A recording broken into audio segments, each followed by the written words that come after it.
what if thriving wasn't really, a matter of random chance or just getting a lucky break? What if it was actually about precise internal alignment? We tend to gauge prosperity, purely by our bank balance, right? Or our portfolio size. Yeah, the usual metrics. Exactly. But the source material we're diving into today, it completely flips that script. It really does. It's a total reevaluation. We're doing a deep dive into Minister Dargan's sermon, Position for Prosperity and Overflowing Blessings. Okay. And it's all built around that incredibly powerful image from Psalm 1, verses 1 to 3. The flourishing person being like a tree planted strategically by streams of water. That's such a strong visual. Yeah. So our mission here isn't just like reviewing a sermon. No, not at all. It's really to pull out the 6 foundational principles Minister Dargan outlines for achieving this alignment. Actionable principles. Right. And to understand how these concepts might apply to anyone, really, who's looking for stable long-term success. And it's worth noting, this message didn't come out of nowhere. Good point. There's context here. Yeah, it follows some pretty powerful series, like the Acts to Church and Pursuing the Heart of God, plus Reverend Dr. James Dargan's recent message, Do You Know? So we're tapping into a kind of cumulative wisdom here. Right, about living intentionally. So, starting point. We absolutely have to internalize this core idea first. The source material defines prosperity not as luck, but as alignment. Okay, alignment, not luck. That's the hinge, you see. Because if you think it's luck, what do? You wait. You hope circumstances change. You're passive. Exactly. Yeah. But if you believe it's alignment, then you start adjusting. You work on yourself. That shift, wow, it's powerful. From relying on the outside to ordering the inside, it sets a high bar right away. It does. And when we talk prosperity in this context, we mean thriving under, let's say, divine order. Experiencing real peace, true abundance. And not just financially. Right. No, definitely not. Right. Abundance of purpose, health, wholeness. The focus is really on who you become in that aligned state. And then that dictates what you have, almost naturally. It's exactly. So it's crucial if we misunderstand that definition from the start. If we just read these 6 points as, tips to get rich quick. We missed the whole point. Completely. We turn something transformative into just another transactional checklist. The foundation is the positioning, the alignment. Okay, got it. So let's dig into the first pillar of that alignment. This one addresses where we get our strength, our direction. Minister Dargan calls it source, not the system. So the person who thrives, who's blessed, they delight in the law of the Lord, meaning they get their direction, their instruction from foundational spiritual principles. Not from the world, basically. Right, not from what's trending or the market fluctuations or what culture says this week. And this is about identifying and really relying on the true, unchanging source of your capability. The minister is very clear on this. Okay. Things like your job, your paycheck, your social status, even your fancy title. Those are just channels. Channels, like conduits. Exactly. Transit points for provision. They are not the source itself. That distinction, I think that's where the universal application really kicks in. Yeah. How so? Well, if you're an entrepreneur maybe, or you work in a field that's super volatile, your reliance can't just be on the next funding round or hoping the economy stays stable. Right, because those things change. The source material points to Deuteronomy 8.18, suggesting the real blessing is the ability God gives to produce wealth. Yes, that ability. And think about what that covers: creativity, strategy, resilience, endurance, favor. It's the whole package. It means that even if a system collapses, like a company folds or a market tanks, your ability remains. Your core ability, your strategies, they're intact because they come from that internal wellspring, not from the external situation.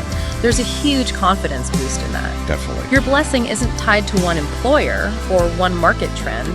It's tied to an internal capability that can weather those storms. If you really take that declaration to heart, my blessing is not tied to a system, it's tied to my source. You stop the panic cycle, don't you? Every time the economy hiccups. Yeah. You shift focus from worrying about the paycheck to actually cultivating the skills, the strategy, the alignment that produces it. And that sense of rootedness, that certainty, it leads perfectly into the second key point, which is all about the fruit of placement, planted. Ah, yes. Back to the tree image from Psalm 1. The tree is planted by streams of water. That word planted, it's not accidental, is it? Not at all. It implies intentionality, strategic positioning. This tree isn't just growing randomly somewhere. It didn't just wander there. No. It's rooted deliberately in a place where it gets consistent nourishment. Okay, so how does that translate for us? Well, we can break down this placement into two key things needed for flourishing: proximity and permanence. Proximity and permanence. Let's unpack those. Proximity means intentionally staying close to the source, the streams of water, which symbolize that constant spiritual and strategic nourishment we talked about. Okay, staying close to what feeds you. Makes sense. And permanence means fighting that urge to uproot yourself every single time things get difficult or uncomfortable. Oh, that speaks volumes to modern life, doesn't it? The whole grass is greener thing. Absolutely. Conflict at work, rough patch in a relationship, challenge in the community. The immediate reaction is often move, quit, bail. And Minister Dargan actually shared a personal story about this, very vulnerably. Oh, really? Yeah, admitting his own instinct was to avoid conflict, thinking maybe he should just move on when things got tough. We've all been there. Right. But the powerful lesson he learned and shared was that discomfort isn't automatically a sign to run away. Sometimes it's growing pains. Exactly. Sometimes discomfort means the roots are going deeper, getting stronger. That's such a critical insight. Because if we always chase comfort, we'll never stay put long enough to bear mature fruit. We end up missing the blessing. Because we're too busy chasing, the quick, easy win somewhere else. Instead of doing the hard work of growing deep, stable roots right where we are planted. So true. Mobile roots don't make for stable fruit. That's it. The stability of your placement, your commitment, that's what makes provision predictable in the long run. Commitment, proximity, permanence, they stabilize your destiny. Okay, which flows very naturally into point 3. Prosperity requires a process. Still with the tree. Yeah, the tree yields its fruit in season, not whenever it feels like it. So timing isn't just a suggestion here. No, it's baked into the process. It's non-negotiable for real, sustainable prosperity. And the minister emphasized that, well, the divine plan seems more interested in developing you. Than just delivering stuff to you. Right, because if you get the blessing, the thing, too soon before you're ready. It could crush you. The weight of it becomes a burden, not a blessing. The classic biblical example given was Joseph. Yes, great example. His dream, his destiny, was the palace governance authority. Big picture stuff. But the path to the palace went through the pit and the prison. Why? Preparation, development. You can't effectively govern a nation if you haven't first learned humility, patience, administration, how to handle pressure, injustice. The process forged the leader. Precisely. The process prepared him for the weight of that palace position. It's non-negotiable prep time. He also used a more modern example, which I thought was interesting. The 76ers. Yeah, the Philadelphia 76ers and that whole Trust the Process campaign under Sam Hinkie back around 2011. Right. Controversial at the time. Hugely. It was a deliberate choice to basically tank, to endure years of losing seasons. Terrible records. To rebuild the whole organization from the ground up. They prioritized long-term draft picks and building system capability over getting quick wins. And people hated it. The fans, the media. Because we all want instant success, right? But the leadership believed the underlying process, though painful, was working. Building structural integrity for the long haul, for championship potential down the road. It required incredible patience, belief, and just enduring constant criticism. It's a perfect analogy for personal growth, isn't it? When you're in a tough season, professionally or personally, it can feel like failure, like punishment. But this sermon offers a different perspective. If you're aligned, you're not being punished, you're being processed. Processed, not punished. I like that. That difficult season is actually building the maturity, the capacity, the infrastructure you need to handle the prosperity when it arrives. Okay, powerful stuff. Shifting gears slightly now to point 4. We move from the internal prep to more of an external focus. Purpose. Right. Minister Dargan argues that prosperity follows purpose. It doesn't really show up first. It's like a resource that God deploys to advance a mission bigger than just us. Yeah, if you accept that God is the ultimate source, then it makes sense. He wouldn't just bless people to, show off how successful they are. Or how much stuff they can accumulate. No. The blessing is functional. It's to expand his purpose, which in this context means expanding his kingdom, his influence, his values in the world. This connects back to that ancient covenant pattern in Genesis 12.2, doesn't it? I will bless you. And you will be a blessing. Yes, crucial part. The emphasis is on flow. The resources, the influence, the favor, they're meant to flow through you. Not just to you. Right. If you just hoard it, become like a stagnant reservoir, the flow dries up. But if you're a channel, distributing generously, serving that larger purpose, The flow increases. purpose acts like a necessary governor, you could say. Yeah. It keeps prosperity focused, keeps it from becoming self-destructive. That makes sense. Because when people achieve success but lose their why, their purpose. That's often when things go off the rails. They have all this capacity, but no moral compass or framework to direct it properly. So the underlying question is always, if I achieve this, if I receive this blessing, what am I going to do with it? How will it serve something beyond just me? And that outward focus, that purpose, leads right into point 5, which is about the mechanism for activating all this. Voice-activated power. Interesting phrasing. Psalm 1 talks about meditating on the word day and night. And the sermon interprets this not just as quiet reflection, But active speaking. Declaring. Exactly. Continually speaking, confessing, declaring alignment, faith, the promises. Okay, so it's not just internal belief, it's external expression. The idea is your words actually shape your reality, steer your destiny. That's the concept. The minister pointed to Proverbs 18.21. The tongue has the power of life and death. Wow. That puts a lot of weight on what we say. It really does. And the practical challenge is huge. Because, let's be honest, most of us probably use our words to declare death quite often. How do you mean? Well, speaking negatively over our circumstances, our finances, our health, our kids, our future, we're quick to voice cynicism, fear, complaint. Yeah, it's easy to fall into that trap. Griping becomes a habit. So this point calls for, radical verbal self-discipline. Stop cutting yourself and others down with words. Yes, and instead intentionally start speaking life, health, possibility over your family, your career, your future, even when things look bleak. It's about consciously choosing what gets amplified in your life. Are fear and doubt going to have the microphone? Or, as Minister Dargan put it, Give faith the microphone. I like that, give faith the microphone. If you truly believe your destiny is aligned with that powerful source, then your words need to reflect that confidence. Even, and maybe especially, when circumstances seem to contradict it. Powerful. Okay, that brings us to the final and maybe the most encompassing principle, point 6. Prosperity is more than money. Yes, the culmination. If we've done the work aligning our source, our placement, embracing the process, finding our purpose, using our voice. The result should be a kind of wholeness that money alone just can't provide. So true prosperity isn't measured just by accumulation, it's measured by how well you are truly living. The quality of your inner life. Your peace, your health, your relationships, your mental and emotional state. This is beautifully captured in the scripture, John 1.2. The wish is for the believer to prosper in all things and be in good health, just as your soul prospers. The soul prosperity piece is key. It's the benchmark. It's the comprehensive model. God desires wholeness, spiritual, physical, relational, financial, all dimensions working together. This totally reframes what poverty means then. Absolutely.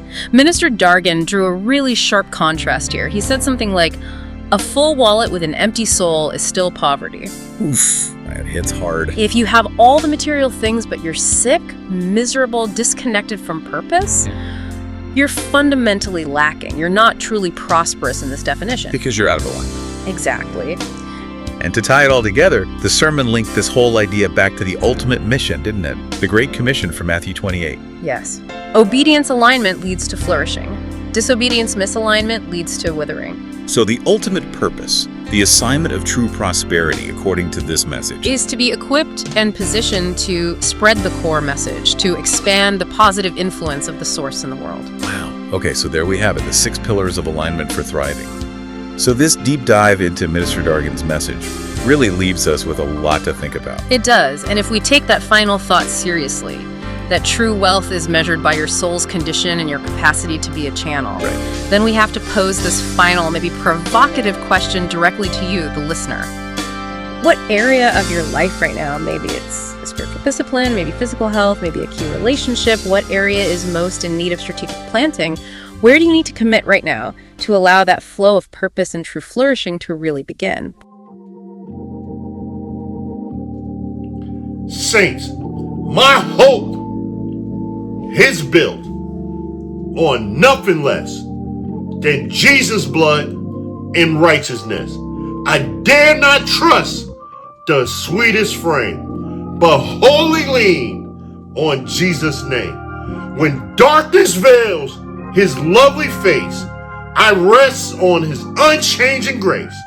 In every high and stormy gale, my anchor holds within the veil. His oath, his covenant, his blood support me in the whelming flood. When all around my soul gives way, he then is all my hope and stay. When he shall come with trumpet sound, oh, may I then in him be found, dressed in his righteousness alone, faultless to stand before the throne. On Christ, on Christ, on Christ, the solid rock I stand. All of the ground is shaking sand. All of the ground is sinking sand. When you're positioned right, you don't have to chase the blessing. The blessing finds you. This week's Two Hosts, One Message unpacked Minister Dargan's powerful sermon, Position for Prosperity and Overflowing Blessings, and reminded us that God doesn't pour out prosperity on shaky ground. He blesses the rooted, the righteous, the ready. Just like a tree planted by streams of water, you got to be intentional about your posture, your people, your path, and your position, because overflow is coming. But will you be in position to receive it? Come worship with us in person on Sundays at 10 a.m. at Congregational Church of God, 1889 Amsterdam Avenue, New York, New York, between West 153rd and 154th Streets. Can't make it in person? Stream on Facebook using Congregational Church of God NYC or YouTube at CCOGNYC. Need a midweek refuel? Join us every Wednesday at 7 p.m. for our Spiritual Development and Deployment series. Just email CCOGNYC@AOL.com for Zoom access. It's not just Bible study, it's your strategy for spiritual growth. Help us reach 1,000 followers by December the 31st. Share this podcast. Follow us on Facebook and YouTube. Tag a friend. Let's flood the algorithm with the word. Finally, consider supporting our ministry as we spread the gospel. You can use Zelle or PayPal with our email, CCOGNYC@AOL.com. CashApp, use our handle $CCOGNYC. Or with Givelify, look up Congregational Church of God, 1889 Amsterdam Avenue, New York, New York, 10032. Let's grow together, spiritually, financially, generationally. Until next time, stay rooted, stay positioned, and stay kingdom-minded. This is Two Hosts, One Message. Thanks for listening.